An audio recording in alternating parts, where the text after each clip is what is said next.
Geno Smith doesn't just have a new contract in tow. He's got a bunch of brand new weapons around him as well. We're going to be detailing why the comeback player of the year may have been the biggest winner for the Seahawks coming out of their draft and offseason in general on a Monday episode of Locked On Seahawks. You are Locked On Seahawks, your daily Seattle Seahawks podcast. Part of the Locked On Podcast Network, your team every day.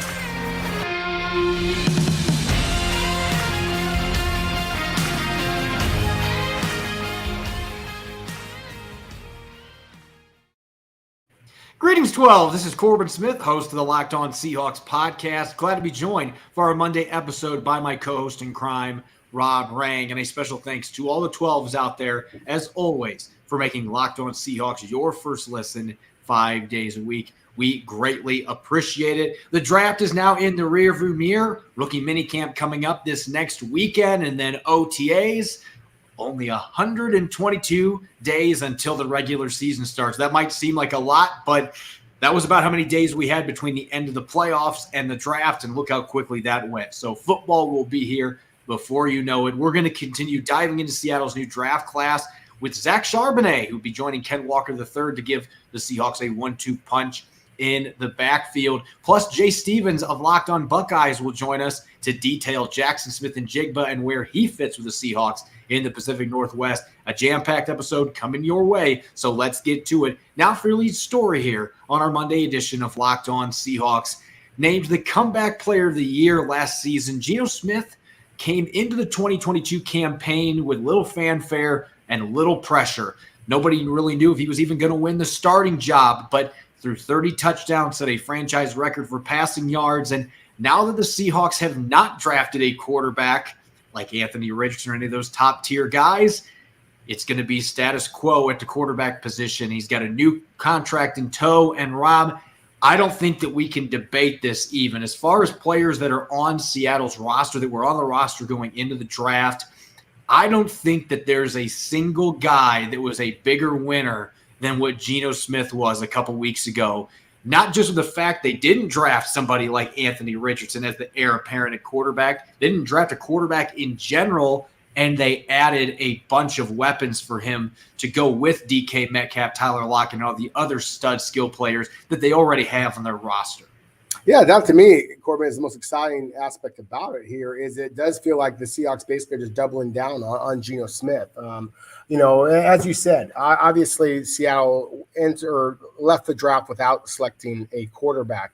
And they had opportunities to select a bunch of them. Obviously, the top three of the first four picks were quarterbacks, so maybe they wanted Anthony Richardson, Bryce Young, or C.J. Stroud, and simply those players weren't available to them at number 5 overall. But of course, they passed on Will Levis, they passed on Hendon Hooker, and in their place, of course, Seattle wound up selecting the wide receiver and Jaxon Smith-Njigba, who really should be able to kind of hit the ground running in Seattle's offense. So that certainly is adding a weapon to Geno Smith's, the success that Geno Smith had at quarterback a year ago. And of course, we talked about before with the running back position as well. The fact that Seattle, continued to upgrade the interior of their offensive line. And Corbin, to me, what this is saying is the Seahawks believe in Geno Smith. They, I think, kind of loved the idea that everybody got so excited about the possibility of them selecting a quarterback at number 5 overall. That's one of the reasons why Witherspoon fell into their lap at number 5, a player that they clearly were very, very excited about. So I agree with you. I think that at the center position, maybe Evan Brown's probably feeling pretty good that Seattle didn't invest an earlier pick at that position as well. But there's no question about it. Geno Smith, very much was a huge winner for the Seahawks, considering who they drafted and who they did not draft. But at the same time, I would argue that there is a lot more pressure on Geno Smith now than there would have been, a year ago. Of course, we had zero expectations of what he might be. Some crazy people even thought that Drew Lock might wind up winning that spot. But now the expectations are sky high. It's basically playoffs or bust. It is basically setting a new franchise record for passing efficiency, completion rate, or bust. And Geno Smith, to his credit, basically signed a contract that forces him to have that type of success. But I did think that it was fascinating that Seattle took the strategy that it did by going after players to complement Geno Smith rather than try to push him for playing time. What we'll never know is if Anthony Richardson was the guy there at number 5, if he fell into their lap, is that the player they end up taking there? We're never going to know. Maybe down the line someday John Schneider will be willing to delve into that. But since he's currently still the general manager of the Seahawks, don't expect him to confess to that anytime soon. But I love that you're pointing out the heightened expectations, because that was already the case before the draft with the contract the Seahawks gave him. Now, you can look at that contract and say they're easy outs after year 1 and year 2, which there are. The Seahawks have baked this contract with escalators, but the player agreed to those escalators because Geno Smith wants to prove to everyone, hey, I'm confident in myself. Last year was not a fluke in my mind. I'm going to be playing in the same offense. I've still got DK Metcalf and Tyler Lockett. I've got Ken Walker III behind me. And now the Seahawks, as you said, they're doubling down here, saying, not only do we believe in you by giving you this 3-year contract, but we are also going to continue to stockpile talent around you. We've got a couple young offensive linemen that we're going to give a chance to compete to start right away in the interior. You're going to have Abe Lucas and Charles Cross back in year 2. We expect they are going to be much better in their sophomore seasons. They were already pretty good as rookies. And then we get this extra couple running backs and Zach Charbonnet, Kenny McIntosh. We've got a first-round receiver that truly complements the 2 stars we have. And oh, by the way, we got all 3 of our top tight ends back as well. There's really not an excuse for this offense to not be a top 3, top 5 scoring unit. It was already on the cusp of being that good last year, but that pressure does fall on number 7's shoulders. Now, with everything he's dealt with, I don't think it's going to be something that's going to be a problem for him. I think he's really excited to go out and show people that, hey, what you saw last year, that's really me. That's who I was supposed to be early in my career. I've been put in an offense that accentuates my strengths, and look at all these weapons that I've got, and they've only expanded upon that. And so you can look at it from both perspectives. You can say, is he going to be able to handle the weight of the expectations? At the same time, if you're the Seahawks, you can understand why they're really excited, because look at all of these weapons. Look at this arsenal that we've provided Geno Smith. We know what he's capable of doing. We saw it in flashes when he replaced Russell Wilson 2 years ago. We believe he's going to continue to be that player, if not better, with all these pieces around him. So there's excitement, but with that, there's also much higher expectations that certainly are going to be worth watching going into the season, considering the career arc for Geno Smith. Yeah, exactly. And that to me is what makes it so fascinating because, of course, the Seahawks now are going to be facing a slightly more difficult schedule, at least that's the way the NFL intends it, considering the fact that they did, of course, reach the playoffs a year ago. So you're going to have perhaps a little bit better level of competition. And then again, Geno Smith is not going to surprise anybody at this point. So perhaps you're going to get a little bit more focus, although I think that's a bit overrated.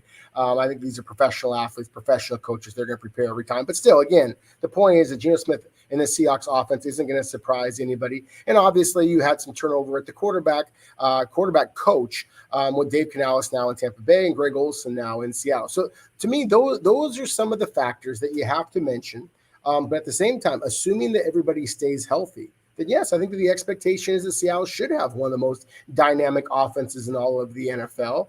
And it's with that confidence that I think that's why Seattle chose to attack the draft the way that they did. And I will say one thing, because Corbin, I'm sure, as you said, we'll never know for sure if Anthony Richardson, CJ Stroud or Bryce Young would have been Seattle's pick had any of them been available to Seattle at number 5. But I will say this.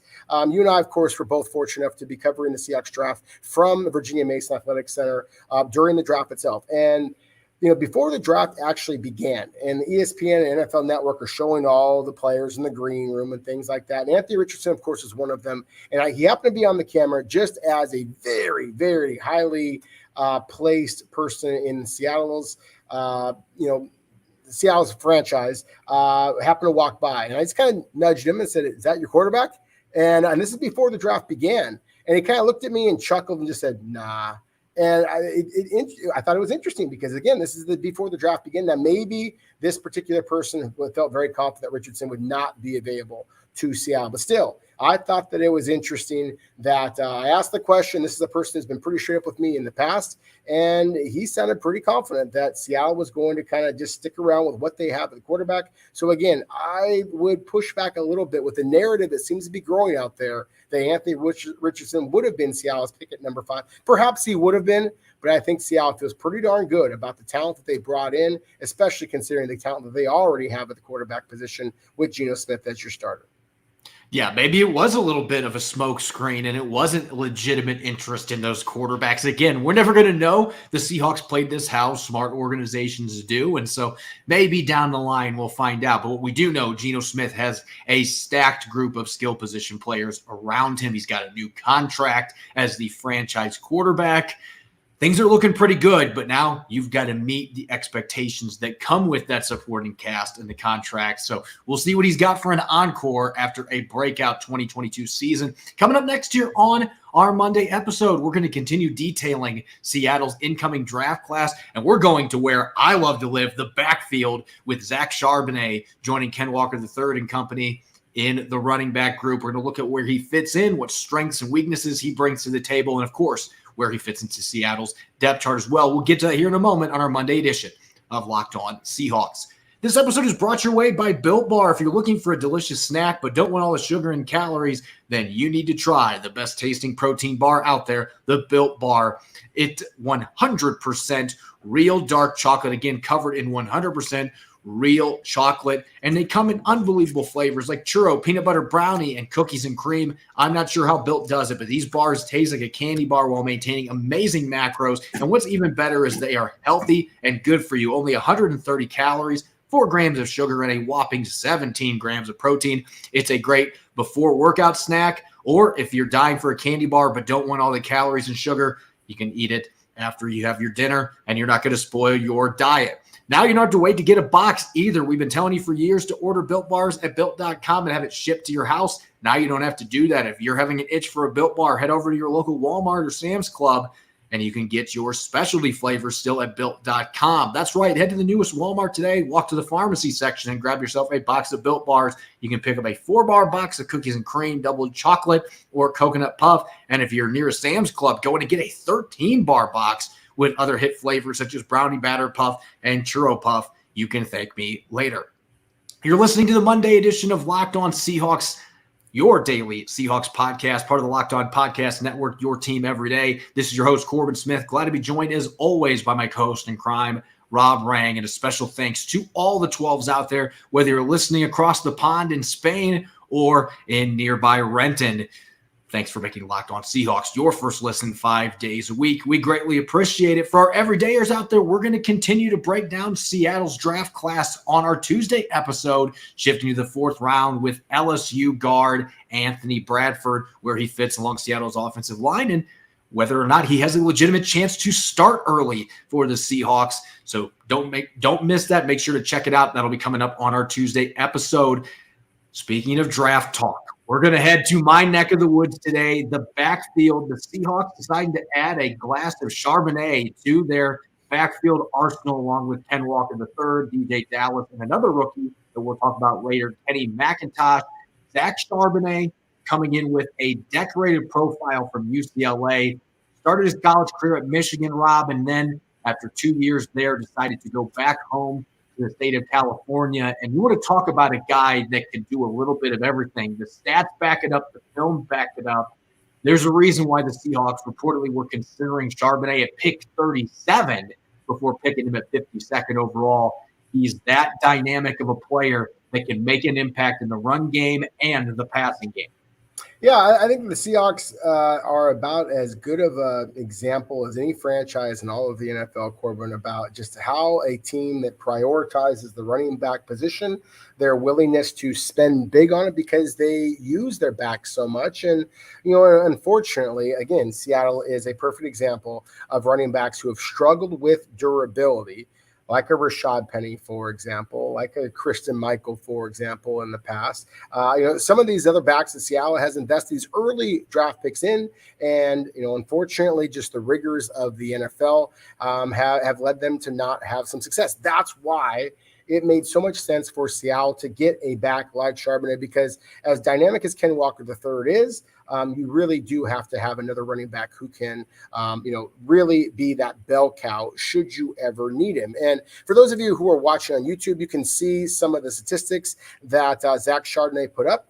His rushing yards this past season, 1,348 yards. He put up very similar numbers a year previous in UCLA for Chip Kelly as well. 7.0 yards per carry. I mean, that is just an eye-popping statistic when you consider how often that Zach Charbonnet got the ball. The fact that he only had one fumble during that time, again, is pretty remarkable. The yards after contact, the missed tackles force, 806 yards after contact, 53 missed tackles force just this past season. As you said, Corbin, he really is a back that can do it all. He can make you miss. He can beat you with speed. He certainly can beat you with power. I love the Chardonnay, glass of Chardonnay. I mean, but this guy hits like rye whiskey. I mean, this is not, some kind of, light flavored kind of a drink here. This is one that was going to put you on your butt if you have too much of it. And that's the way, I think, kind of the mentality that Seattle, wants to have, frankly. I mean, this is a 6 foot, 215-pound back that does have that physicality. I think that he can be kind of the bell cow near the line or near the red zone and perhaps vulture some of those touchdowns. So if you are a fantasy football enthusiast, if you are a Seahawks fan, I think that you should get used to the name Zach Charbonnet, because I think that you are going to hear Steve Rabel and some of the other announcers for the Seahawks be calling out touchdown Seahawks, Zach Charbonnet, many, many times moving forward.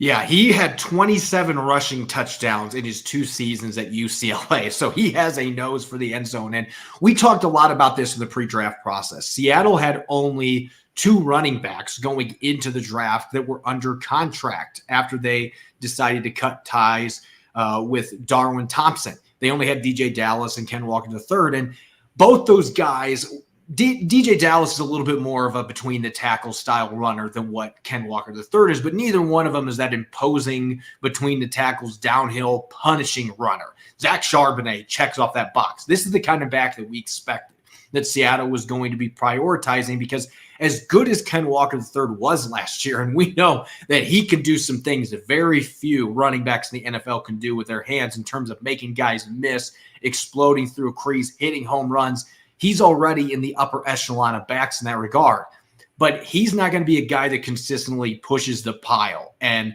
bulldozes people. Charbonnet does that. He ranked 13th in the nation last year, and he missed a couple of games, by the way. So it's even more impressive when you consider that he sat out a couple of games with an injury. He finished 13th in yards after contact. The missed tackles force number, not quite as high as I expected that it would be. What you watch the game film, though, you can see that this guy doesn't just bowl through people and break arm tackles. He also has some surprising agility at the second level where he's able to make some guys miss and has a little bit of elusiveness to his game, a little bit of shake and bake. But his game is primarily predicated on getting his foot in the turf, getting downhill, and looking for bodies to blow up, because that's the style runner that he is. And he'll surprise you a little bit with his ability to break away. I don't think he's the home run hitter that Ken Walker III is, or Rashad Penny was for that matter. Not a guy that's going to hit a lot of 20-plus yard runs, but he's one of those players that can break off a lot of those 10 to 15-yard chunk runs, which there have been some really good backs in the NFL that have done that.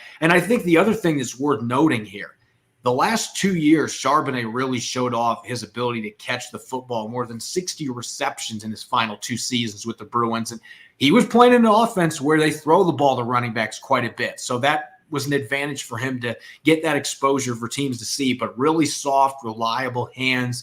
And I love that you pointed out the fumbling, because that's always one of my big pillars when I'm looking at running backs.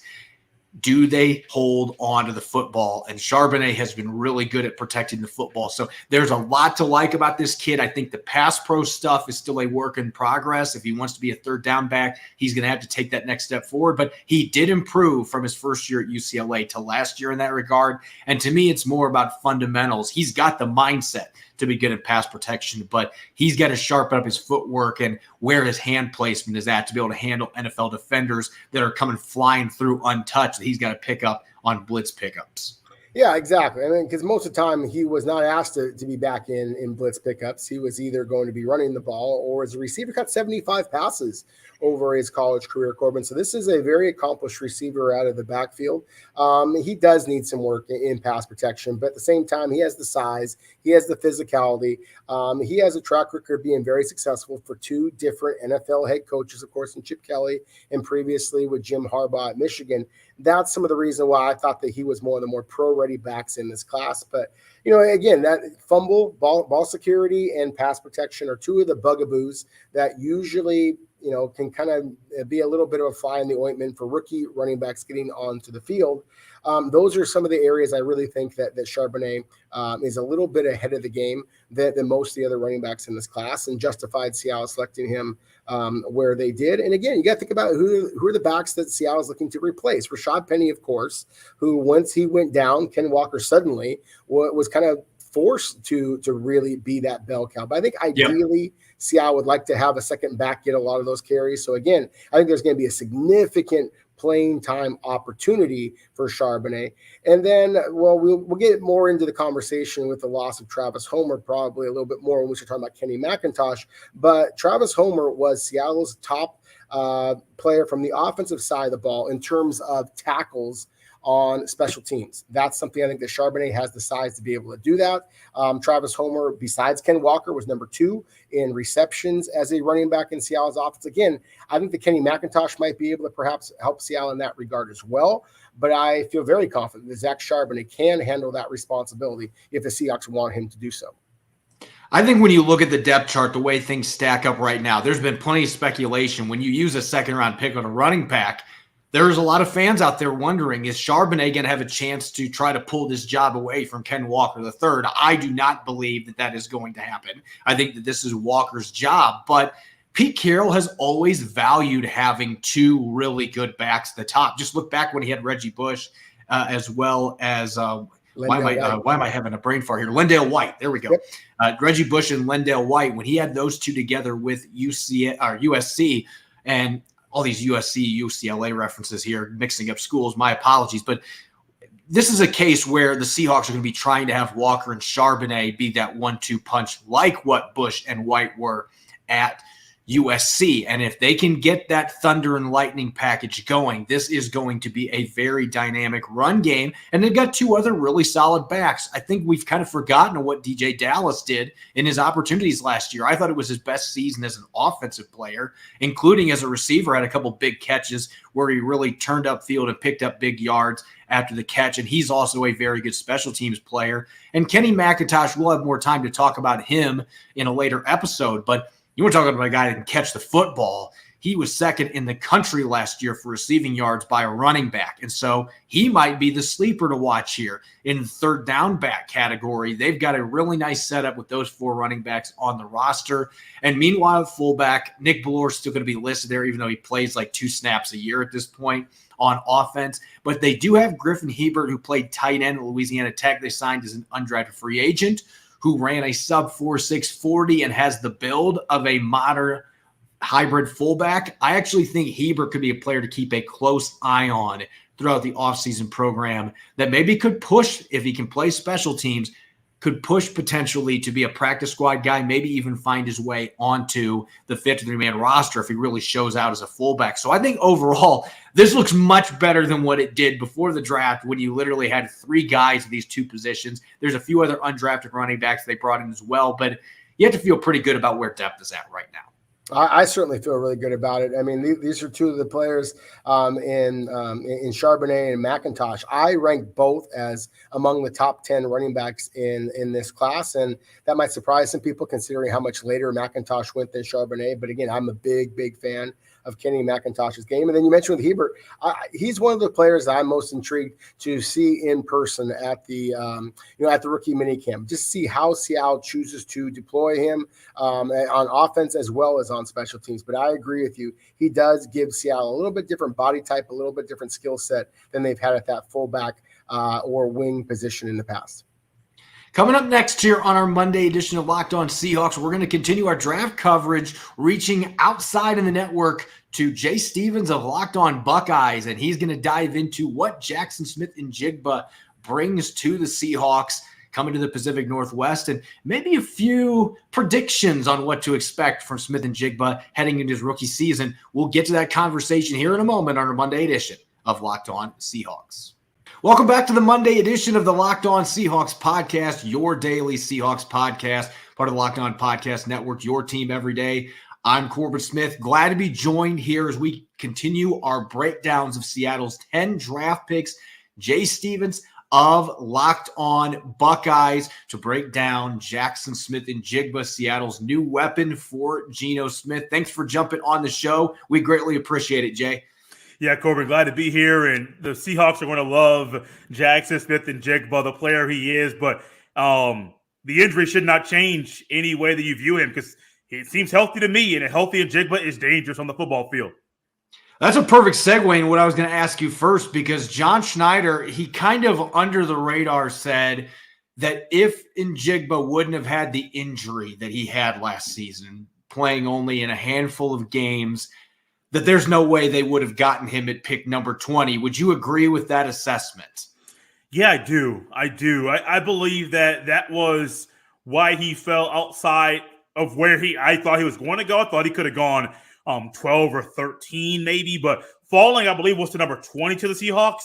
That was kind of a luxury. I mean, you're getting a guy that if he plays last year, every game or even half of the games, he's being viewed as a different prospect. But that hamstring, man, it can be tricky. And the injury and his recovery held him out of most of the games the Buckeyes played last year. But yeah, he's exactly right.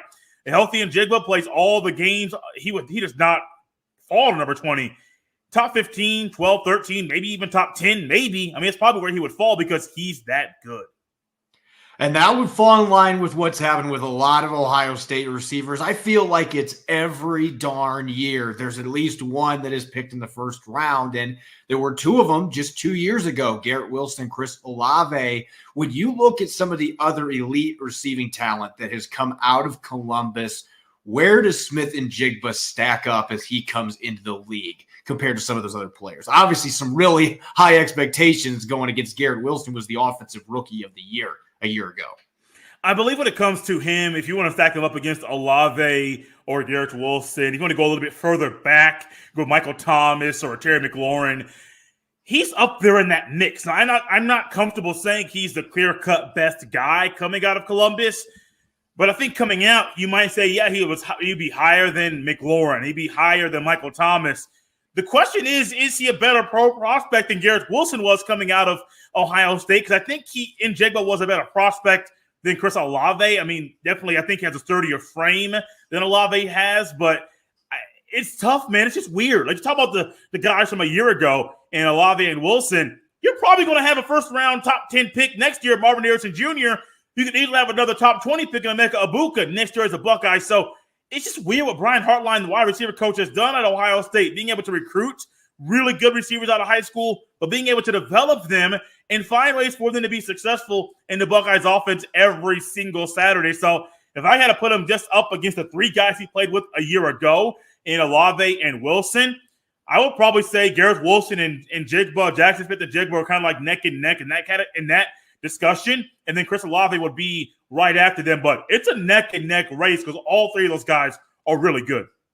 Yeah, it's one of those situations where it's a program that has truly kicked out stud player after stud player at the position. And a lot of these guys, there's a major track record of these players being successful in the NFL.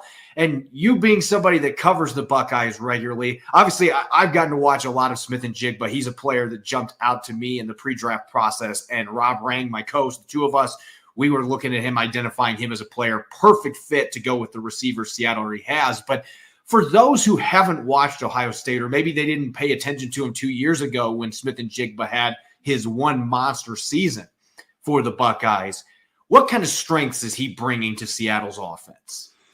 A really good route runner. And I know that gets thrown around about a lot of guys. Oh, he's exceptional at route running, or he can do this or that. No, I literally believe Njigba's a really good route runner, and he needs to be because he doesn't have the blazing 4.3 speed that even the Jameson Williams, the former Buckeye receiver, had in Columbus and then down in Tuscaloosa as well.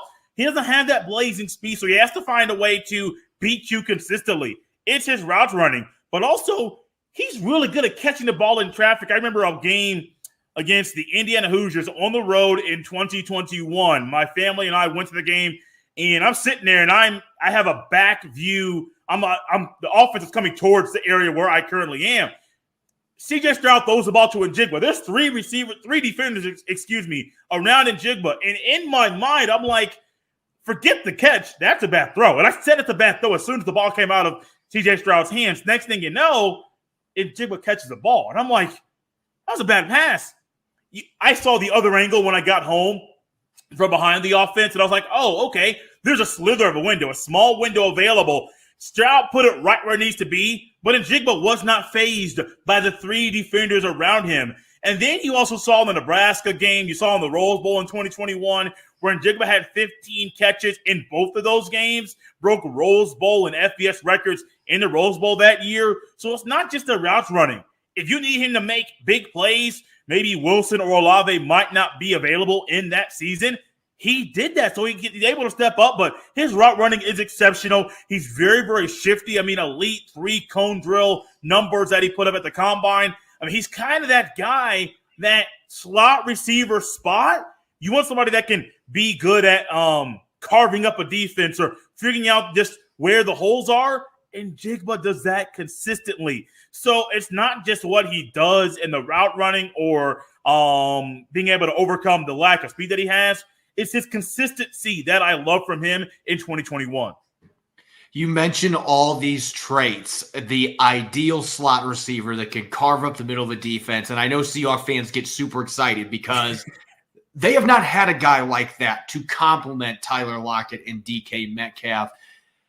Could there have possibly been a better fit for him coming into the league than landing here, where he's not going to have the pressure of being the number one guy, but he's also going to be playing an offense where defense are going to be ganging up on two elite receivers, and is going to make life easy for him in the middle? I can't envision. I know that it gets thrown around a lot. Perfect landing spot. But this does feel like, with the quarterback Seattle's got, Geno Smith throws in the middle of the field a lot more than Russell Wilson ever did. The other weapons they've got, the offense they run, it just feels like it's a picture-perfect fit. It does. It does. I would say the only way to make it better is to possibly have him with one of his Buckeye teammates so that he feels more at home there in Seattle. But, I mean, honestly, man, it's a great spot. And one thing that I thought about instantly, quarterback, you just signed a quarterback to a contract, so you have a guy there that it's not going to be, hey, he's here for 1 year, then he's gone. Geno Smith might be there for a few years, which is great. DK Metcalf. You have another receiver on the opposite side, but I forget the other receiver's name. But ultimately, you have guys that are going to take pressure off of you. And so you're kind of looking at a situation where what would be ideal for him? One, a quarterback is going to throw in the area where Njigba is going to be on the field. You got that. Receivers that are going to take the pressure off of you. You got that. A quarterback that can make good decisions. You got that. So it's kind of like a really good spot, and it's perfect for him. I mean, as a rookie, you want to come into a spot where you can be comfortable and you can get quickly acclimated to the things that are going on in the new city, in the franchise that you're playing in the National Football League. Seattle Seahawks, they definitely have that going on. And I'm looking for Njigba to be in the Offensive Rookie of the Year conversation at the end of the season. Well, that's a bold proclamation, but at the same time, you've got those two other receivers taking so much attention from defenses. There's going to be a lot of opportunities for Jaxon Smith-Njigba, and he's going to have a quarterback that can deliver strikes to him. So I know fans are really excited to see what he's going to be able to do in the Pacific Northwest. Special thanks to Jay Stevens for coming on the show, and we hope that you enjoy this upcoming season. Some turnover in Ohio State, but obviously they're one of the blue blood programs. They expect to contend for titles every year. You can follow me on Twitter at Corbin Smith NFL. You can follow Rob at Rob Rang. Make sure to subscribe and follow Locked On Seahawks on YouTube and other major podcast platforms to ensure that you don't miss a single episode. Coming up on tomorrow's show, we're going to be taking a look at where the Seahawks stand in the NFC West standings. Have they made up ground on the 49ers this offseason? Plus, we'll continue our draft prospects breakdown, taking a look at Anthony Bradford, the 4th-round pick out of LSU. You won't want to miss it. Enjoy the rest of your Monday, and thanks for listening in. Go Hawks.